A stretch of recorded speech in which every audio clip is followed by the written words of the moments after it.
Here we are back again, and now we're coming to another area of mistranslations of imposing on the text that I love, and I'll tell you why. Because what Murad has done, he has looked at the text. Remember, we're looking at the Arabic now, and we're going back to the 7th century Arabic. So he's taking it back as a linguist and as a historian back to the context that it should be. And what he's finding is that every time they write the Arabic or they write the word, they actually impose on it on another agenda. And in this case, it's the agenda from the standard Islamic narrative, from the way in the past, from the 9th, 10th, 11th, and 12th century. They're taking what they know about from that century and imposing on the text here in the 7th century. So the words that they use in the Arabic now, and the words that they, or even the way they have written it, is based on what the standard Islamic narrative says, which to me is absolutely gobsmacking because that suggests to me that they never went to the original text. They've already got an agenda built into it. Is that not the case, Murad? Yes, exactly. And as we will see in these examples, uh, they do not have shame just stuffing stuff in there as if it was in the original text. Sometimes it's not even in brackets. This is to fool the Western audience. It's a disgrace, to be honest. Let's get right into it. This is going to be a long video because there's lots of examples. He has about, oh, I want to say about 10 or 11 examples where he's going to show how this manipulation has gone on and how we need to stop this and go back to what it should be. Wait till you see what he's come up with. Okay, over to you, Murad. Tell us, give us some more, and let's open up your PowerPoint. Okay, I will jump straight into the PowerPoint. Okay, so we will now look at standard Islamic narrative based translations. And these examples that I'm about to show uh, are when translators they actually stuff in there that's not there, and this stuff comes from the standard Islamic narrative. The problem is you are fooling the West this way. As a translator, if you have dignity, then you just put what's in there in the Arabic and then let the reader assume, because he is an adult. You cannot just stuff in there that was never there. Okay, Murad, just for those people who probably are new to you and new to this material, what do you mean by standard Islamic narrative? I know what you mean, and probably maybe two-thirds of the people here know. What are you talking about? What is that exactly? Well, this is basically the narrative that came after the Quran. This is the hadith of Muhammad. We are not exactly sure if Which this are the hadith is, sayings of Muhammad? So hadith would be sayings. yeah, the sayings of Muhammad, the story of Muhammad, the actual story, his biography. It is written much later, so you cannot borrow from it because there is problem with its historical authenticity. And the asbab al-nuzul in Arabic, meaning the reason why the verses descended. They say, well, this verse descended because, for example, Omar, he wanted to make the women wear the veil. This is something that's a tradition that is later passed down from the wrong place and the wrong time. So you cannot superimpose that on the Quran. This is the standard Islamic narrative. You can't use it to superimpose it on the Quran, which came in earlier. And by now we know that maybe a big chunk of it is actually Syriac and has nothing to do with these people in modern day Saudi Arabia. That's the idea. Okay, so these are the sirah, which is the biography, the hadith, which are the sayings, the tafsir, which would be the commentaries, and the tarikh, which would be the histories, all written by people like Ibn Hisham, Al-Waqidi, Sahih Muslim, Ibn Dawud, Tirmidhi, people like Al-Tabari and others. So these are what every Muslim needs to know how to walk, talk, eat, drink, and sleep. But they're written, as you say, in the 9th, 10th, and 11th, as we're going to put up in just a few weeks. They're not even written in the 9th, 10th, 11th. They own their earliest extant manuscripts for any of these We have one that's from the 9th century. All the others are from the 11th, 12th, 13th, up until the 16th century, many, many hundreds of years later, redacted back to someone named Ibn Hisham or Al-Waqidi or Al-Bukhari. Al-Bukhari himself, probably the most authoritative, his earliest extant manuscript it doesn't begin to appear until the 12th century, and it's all after the 12th century. So this is much, much too late. And that's why you're saying, Murad, isn't it? You cannot take those such late texts and inferences and impose them into a 7th century Arabic or in understanding, because you're talking about 5 to 6 to 800 years later. And we know even in English what we say today and what we said 500 years ago, the words have changed. I guess the example you gave was the word gay. And the word gay today means quite a bit different than it did just even 100 years ago, to say nothing of 5 to 800 years ago. So very important that you now look at the standard narrative and pinpoint that and show that this is a bias. They should never have been here. They should never have used these as their basis. Yes, exactly. And I just don't want to divert too much, but one final point about this. There is a Moroccan um, uh, scholar and academic who is actually following Sahih al-Bukhari through the manuscripts. And he found that you only get a complete Bukhari by the Ottoman times. Mhm. So, as you say, the very first manuscript, 12th century, but finalized, it's through the Ottoman times. So this might 16th be, century. 6th yeah, century. so this problem might be even bigger than we assume and bigger than Yasser Qadi assumes. Yeah. That's the idea. Great stuff. Right. Now we've given an introduction. Now everybody knows what the standard Islamic narrative is. What have you found, Murad? Okay, I will start with example number one. This is number 6 here in the PowerPoint, but it's number 1 in this bundle. As you can see here in the Arabic, it says, إن علينا جمعه وقرآنه. جمعه وقرآنه. It's two words. It's combining together and it's reading. It says in the Arabic, surely upon us is it's combining or bringing it together, plus it's reading. Now, as you can see here, the Clear Qur'an, it says, it is certainly upon us to make you memorize and recite it. This you, of course, assumes Muhammad. It shoves him in there in an indirect way. And memorize, it's not memorize. Jama'a is collect or bring together. Never memorize. And recite, it's wrong because Qur'anu means reading. The very same word reading, it's like in the English, reading between the lines. So you can say recite between the lines. But the idea here in general is that it says make you. So it takes the text to another direction, and people, of course, reading it only in English will assume that this is talking to Muhammad.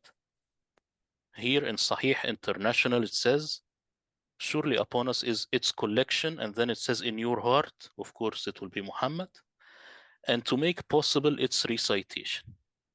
So as you can see here, in a very indirect way, Muhammad is being shoved in there in these two translations. Of course, there are translations that is worse. I'm taking the two famous ones that Muslim converts usually go back to. The verse is saying, surely upon us is its combination and reading. It's reading. But that is not good enough for them. They must distort it and stuff Muhammad in there. This is the sin, standard Islamic narrative, manifesting like demons. This is a big problem. This is example number 6. Do you have any comment about this? No, I think it's terrific. I mean, this is why we need an Arab speaker like you to make sure that when you read it, it is clear what it says in Arabic, but they had to put a commentary onto it to impose to make sure that Muhammad's in there. Great stuff. I'm glad you caught that. Yes, and an English speaker, I only ask him one thing when he sees any verse. Just look at the length of the Arabic. 1, 2, 3, 4. 4 words. You can't have all of this. This looks wrong. So 4 words can't be all of this long sentence. This is just for the English reader. I am just empowering him or her to think for himself about this part. This is what we call commentary. You're adding an awful lot of editorial comment. Exactly. Now here, this is a very powerful example also. It's jahiliyyah, the word jahiliyyah. In the Arabic it says وَقَرْنَ فِي بُيُوتِكُنَّ وَلَا تَبَرَّجْنَ تَبَرُّجْ الْجَاهِلِيَّةِ الْأُولَى. This is the word we are looking at, al-jahiliyyah al-ula. 2 words. In English, it will be 2 words. Al-jahiliyyah, ignorance. Al-ula, the first. So the first ignorance. This is the ultra literal translation. But what happens here with the translators? The Clear Qur'an says pre-Islamic ignorance. Here he made this assumption. Pre-Islamic ignorance. Why? Because of course he reads in Al-Tabari and the Standard Islamic Narrative that there is this pre-Islamic pagan past. So he superimposed it here. He ruined the text. And here Abd al-Halim, this is the one which Andrew Tate uses. I got high definition pictures and just kept zooming in to see which translation he's reading, because this is something that I am very fond of now. In the pagan past, this is what Abd al-Halim is saying. So he didn't say the first ignorance at all. He just said in the pagan past. So he ruined it completely. He reconstructed the words. The reality is the text is saying the first ignorance, meaning a state or condition of ignorance. Like I can tell someone you used to be very ignorant in your 20s. This is a state or condition. This is not an era. This is a wrong assumption. This is anti-linguistics. This is against the Quran. Now here, we are still with the same jahiliyyah word. إذ جعل الذين كفروا في قلوبهم الحمية حمية الجاهلية. The word jahiliyyah here. The Quran is actually saying he made those who have covered or as in their hearts the fervor of the ignorance. But here, as you can see, the Clear Quran, Mustafa Khattab is saying pre-Islamic ignorance again, and then he adds a footnote. It says this is when the pagans prevented the Prophet sallallahu alaihi wasallam, and then he kept going on and on and on. This is tafsir. This is an assumption that comes from the S.I.N. It's not in the Arabic text. Then why did they add this pre-Islamic ignorance when it's not in the Arabic text?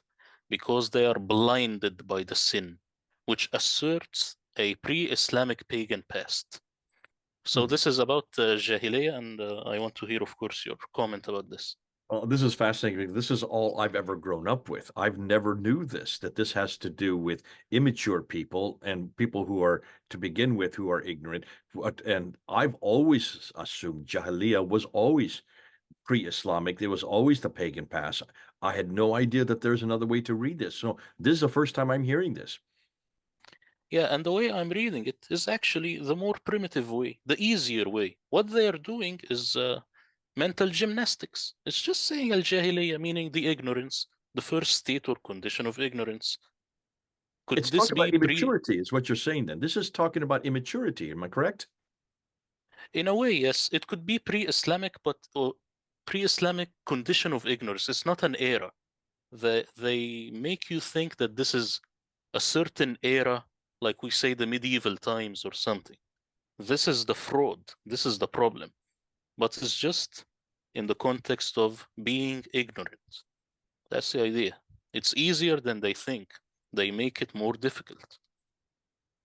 So just to be clear, this is not about an era. It's actually about people's ignorance, individuals' ignorance. Exactly. Okay. Exactly. Yeah.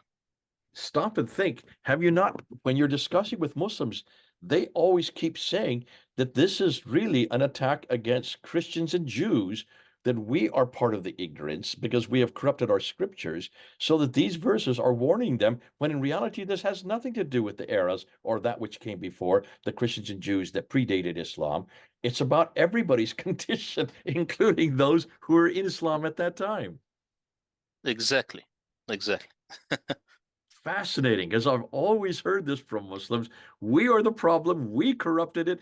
Therefore, the scripture had been corrupted. That's why God had to send Muhammad to bring us out of ignorance, bring us out of Jahiliyyah, because you are the problem. You're the Jahiliyyah. And for anybody to be attracted by Christianity or Islam, you're going back to ignorance. Now I can see this had nothing. This is a big, I mean, this in and of itself has a huge amount of impact and application for us as Christians and Jews who get hit with this all the time. We should not be using, we should correct this and say, this has nothing to do with us. It has to do with you guys, everybody. It has to do with ignorance of individual ignorance. That's what it's talking about. And you've been posed on this for years and centuries. Man, I mean, that's going to change an awful lot of our discussions in the future. Yeah, exactly. They have no foot to stand on, and they can't build a case that Jahiliyyah is an era of pre-Islamic ignorance, and also including Christians and Jews. They can't do that without the S.I.N, Standard Islamic Narrative, at all. That's the Yeah, idea. yeah. Fascinating.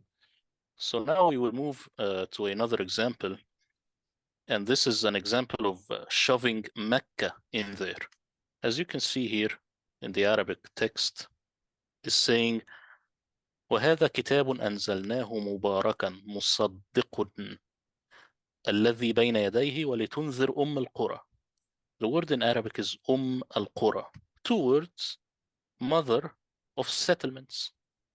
Mother of settlements. Now, what are these people doing here, these translators? Here, the Clear Qur'an, he just keeps it as mother of cities, but then he has to shove in this footnote, and he says this is an honorary title given to Mecca. I don't know how did he know this. And here Saheeh International is mother of cities, i.e. Mecca. This is not in the Arabic. And here Taqi Osmani is saying mother of all towns, i.e. Mecca. Hilali and Khan, mother of towns, i.e. Mecca. Where did they get this? The S.I.N made them do it. The Standard Islamic Narrative made them do it. And actually, of course, you know Paul Ellis, he made a very powerful series with you. The mother of settlements might very much mean Jerusalem. Jerusalem was the mother of settlements, and it was, of course, the most important city back in this time, and maybe even till today. So people, when they shove Mecca in there, they are hindering academic progress. They are thwarting people in their footsteps to make the right conclusions and the right decisions. Of course, in my translation, I have mother of settlements, and then I keep quiet because people wanna discuss further. I can't lock the text into the Standard Islamic Narrative, or else I'm actually not respecting the English audience. You see? Oh, this is brilliant. This is exciting. I mean, you're really helping us out here, Murad. This is one that I've always been hammered with, and I've always known that the mother of settlements, it cannot be Mecca. It has to be something that's archaic. It has to be something that's been around there for thousands of years. And Mecca didn't even exist in the 7th century. If the Quran was even being written, why doesn't it specify Mecca? Why does it call the mother of settlements? To understand that, you are right. It has to be Jerusalem, the oldest of all cities, religiously speaking, for the Jews and the Christians, and also the third most holy shrine for the Muslims today. But that even is a misnomer. If you don't have Mecca there, you've got to find it for it. If this is the oldest city in the history of mankind, it's where Adam and Eve went to. You can't get any older than that. It's where Abraham in chapter 21 goes and destroys the idols in the Masjid al-Haram, which again is another, you're probably going to get into that. Masjid al-Haram is immediately appropriated and assumed to be the Kaaba. Well, that cannot be if you have no city that they even was existed there in the 7th century, because Abraham was living in 1900 BC. So obviously, this imposing on the mother of all cities and making it and grabbing it and saying this has to be Mecca is not only historically wrong, it's grammatically wrong. Yes, and actually, it's disrespecting the Quran because if you read the Quran, you will see that it has no synonyms. When the Quran uses a word, it actually means it. Because back in the day, it's not like today when you have typewriter and you can say stuff and its synonyms. No, just the act of writing was a privilege. Mhm. So they're not gonna write synonyms. They write stuff because every single word is very important and it has a very specific meaning. But as you can see here, the most Muslim translators, they do not respect the Quran. They just superimpose stuff over it so that they lock you into the standard Islamic narrative, which is wrong. Mm. That's the Mm. idea. Yeah, absolutely. Brilliant stuff. Now here we have more shoving of Mecca. This verse it says إن أول بيت وضع للناس للذي ببكة مبارك ببكة. Now I will just ask the people who are listening to us, what do you hear me saying? Am I saying Mecca or Becca? I'm saying Oh, Becca with a B. you're saying it with a B. You're correct. So here, these people, they say Becca, but again, they won't let it slip. Saheeh International, they say Becca, then they say i.e. Mecca, an assumption built on the S.I.N, Standard Islamic Narrative, or I call it sometimes Standard Islamic Hoax. And here Hilali and Khan, he says Becca, and then he says Mecca. How so? How so? And here, these people, Taqi Osmani and Abdul Halim, they didn't even say Becca, they just said Mecca, as if the word Becca is not in Arabic.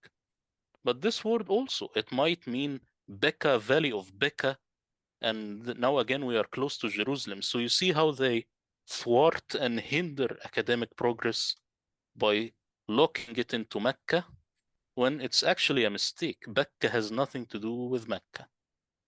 Okay, I'm going to ask you a question here. This is, and a lot of people don't really know Arabic like you can, but isn't it the case where every Arabic word or every word in Arabic has three consonants? Am I correct?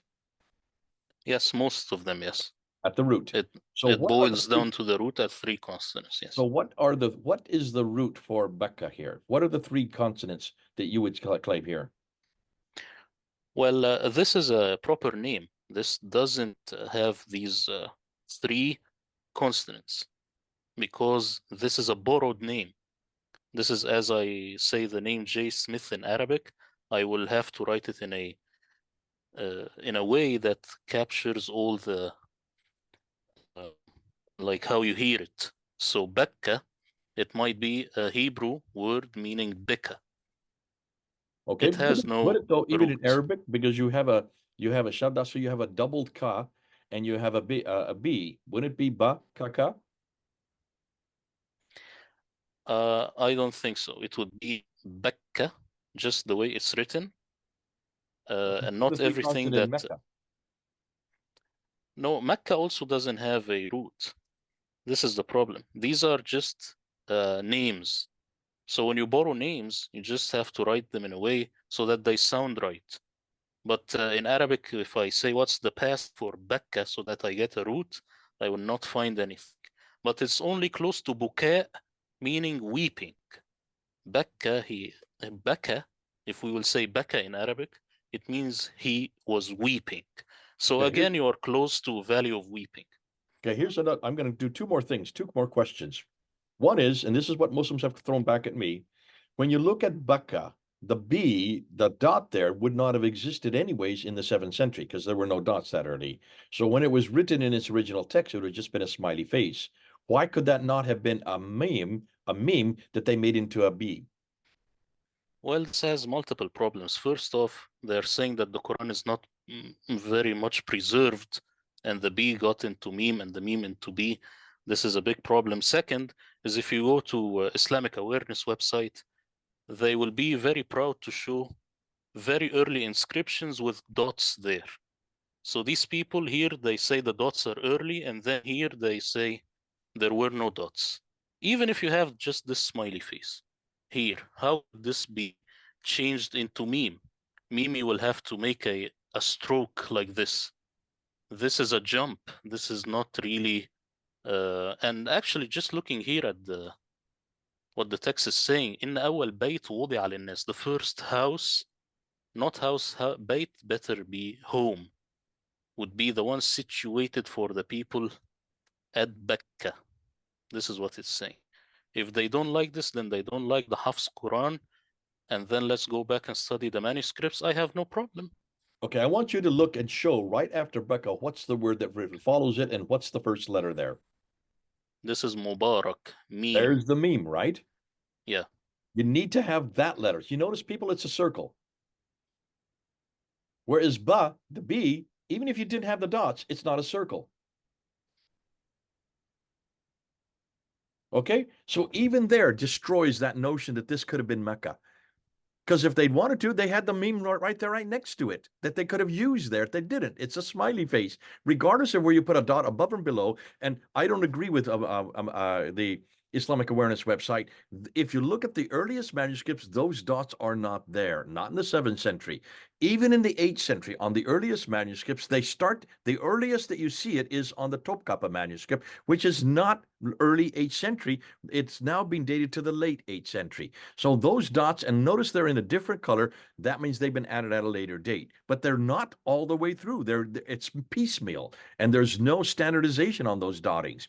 So I would suggest that if you're going to make this into Mecca, you've got to have the letter that you have your cursor under right now, over there with the with the Dhamma above it. That it has to look like that, not like what you're seeing here over there in the B. Yes, exactly. And as I'm saying, the Quran is very precise when it says certain names, and just assuming that this is a mistake, then they probably shot themselves in the foot, because this means that the Quran is not really preserved. And so that's their problem if they say that. That's their problem. And I was just wanted to bring one more thing in, and we'll stop on this end because we are going to run out of time. One more thing. There is a Becca Valley. You've already mentioned it. There is a place called Becca. And what's interesting, getting back to uh, uh, Peter, what's his name? Paul Ellis. Paul Ellis's thesis.